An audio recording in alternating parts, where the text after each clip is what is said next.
जय हिंद दोस्तों। स्वागत है आपका आज के इस वीडियो में।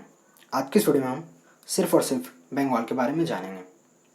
बंगाल के बारे में हम इसलिए जान रहे हैं क्योंकि आने वाले वीडियोस में हम बैटल ऑफ प्लासी जानेंगे और बैटल ऑफ बक्सर और किस तरह से ये बंगाल अंग्रेज़ों के नियंत्रण में चला गया, ये सारी चीज़ें हम देखेंगे। तो इसके लिए बैकग्राउंड ये है कि पहले हम बंगाल के बारे में जान लें। तो इस वीडियो में अंत तक बने रहिएगा। तो चलिए इस वीडियो को कंटिन्यू करते हैं। सबसे पहले हम देख लेते हैं बंगाल के बारे में। तो चूंकि मुग़लों ने जिस तरह से भारत के ऊपर कब्ज़ा किया था और भारत के शासक बनकर बैठ गए थे, अब इतने बड़े साम्राज्य को संभालने के लिए जाहिर सी बात है उनके उनके पास एक एडमिनिस्ट्रेशन सिस्टम होना चाहिए था। उन्होंने वो एडमिनिस्ट्रेशन सिस्टम डेवलप किया और उसके अकॉर्डिंग उन्होंने हर एक एरिया को प्रोविंस यानी कि प्रांतों में बांट दिया। उन प्रांतों में एक बंगाल भी था। अब हम बात कर लेते हैं बंगाल के बारे में।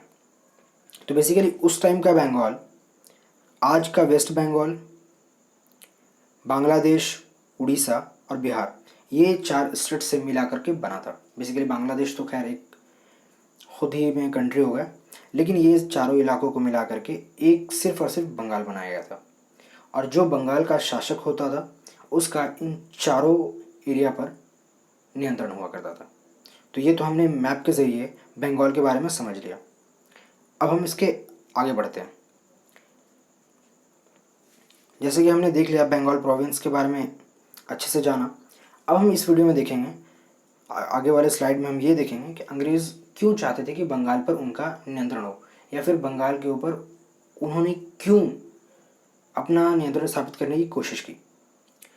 उसका रीज़न ये था कि ब्रिटिश ईस्ट इंडिया का काम था व्यापार करना, और जब वो व्यापार करते थे उनके लिए अच्छा खासा रॉ मटेरियल की आवश्यकता पड़ती थी। तो वो raw material 60% of raw material उनको सिर्फ और सिर्फ बंगाल से ही मिल जाता था, जो कि वो यूरोप भेजा करते थे। तो यही वो रीज़न था जिसके वजह से वो बंगाल को अपने नियंत्रण में लाना चाहते थे। अब चूंकि औरंगज़ेब ने 1700 ईस्वी में मुर्शिद कुली खां को बंगाल का दीवान बना करके भेजा था। अब जिस तरह से टाइम चेंज हो रहा था और जिस तरह से औरंगज़ेब की मृत्यु हुई, मुर्शिद कुली खान को इतना समझ में आ गया था कि औरंगज़ेब के बाद कोई ऐसा राजा नहीं होने वाला जो कि जिस तरह से हैदराबाद को निज़ाम ने एक स्वतंत्र राज्य के रूप में स्थापित किया था, मुर्शिद कुली खान ने भी बंगाल को एक इंडिपेंडेंट राज्य के ऊपर में, इंडिपेंडेंट क्या बोलते हैं यार, वो स्वतंत्र राज्य के रूप में एक अलग ही उनकी छवि बनाई। बेसिकली वो मुगलों की जितने भी पेपर पर जो भी बातें होती थी वो उनको मानते थे। ठीक है, तो मुर्शिद कुली खान 1707 ईस्वी में बंगाल के नवाब बन गए और इसके बाद से लेकर के 1727 तक ईस्वी तक उन्होंने बंगाल का अच्छा खासा कार्यभार संभाला। लेकिन जैसे ही उनकी मृत्यु हुई उसके बाद शुजा गद्दी पर बैठे, जिनका शासनकाल 27 से लेकर के 39 के बीच तक का था। ठीक है, लेकिन उसके बाद क्या हुआ कि मुर्शिद कुली खान के अयोग्य बेटे, जिनके अंदर इतनी एबिलिटी नहीं थी कि बंगाल को अच्छे से संभाल सके, वो गद्दी पर बैठ गए। हालांकि वो कहते हैं ना कि जो राजा होता है उसके अंदर राजाओं वाले गुण दिख जाते हैं, जो कि सरफराज खान के अंदर नहीं थे। जिसकी वजह से अलीवर्दी खान ने क्या किया, उसको गद्दी से हटाया और ख़ुद बैठ गया। इस टाइम पे बंगाल बेसिकली डेवलपमेंट की ओर अग्रसर हो रहा था। उसका रीज़न ये था कि as compared to any other states या फिर प्रोविंसेस, बाकी सब जगह पर ये था कि मराठा आपस में ही लड़ा करते थे, दूसरी तरफ राजपूत, तीसरी तरफ विदेशी आक्रमणकारी, उनमें जैसे कि नादिर शाह 1739 में आया, अहमद शाह अब्दाली 1761 में आया।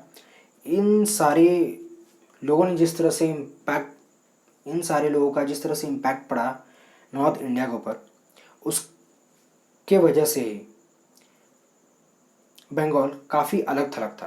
क्योंकि बेसिकली ये जितने भी आक्रमण हुए वो सब नॉर्थ इंडिया के ऊपर हुए, जिसके वजह से बंगाल में as compared to any other provinces काफ़ी शांति थी, जिसकी वजह से ये डेवलप कर रहा था।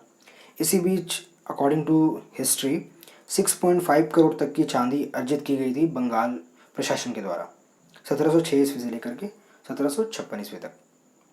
अब जिस तरह से रेवेन्यू इंक्रीज़ हो रही थी, उसी तरह बंगाल की आबादी भी इंक्रीज़ हो रही थी। 1700 ईस्वी में जो जनसंख्या 15,000 थी, वो बढ़ कर के 1 लाख तक हो चुकी थी। तो ये हमने देख लिया बंगाल के बारे में थोड़ा ब्रीफ हिस्ट्री। तो आज के इस वीडियो में बस इतना ही था। अगर ये वीडियो आपको अच्छा लगा हो तो प्लीज़ लाइक करें, कमेंट करें, दोस्तों के साथ शेयर करें, और अगर आप इस चैनल पर नए हैं तो प्लीज़ चैनल को सब्सक्राइब जरूर कर लें। तब तक के लिए जय हिंद, वंदे मातरम।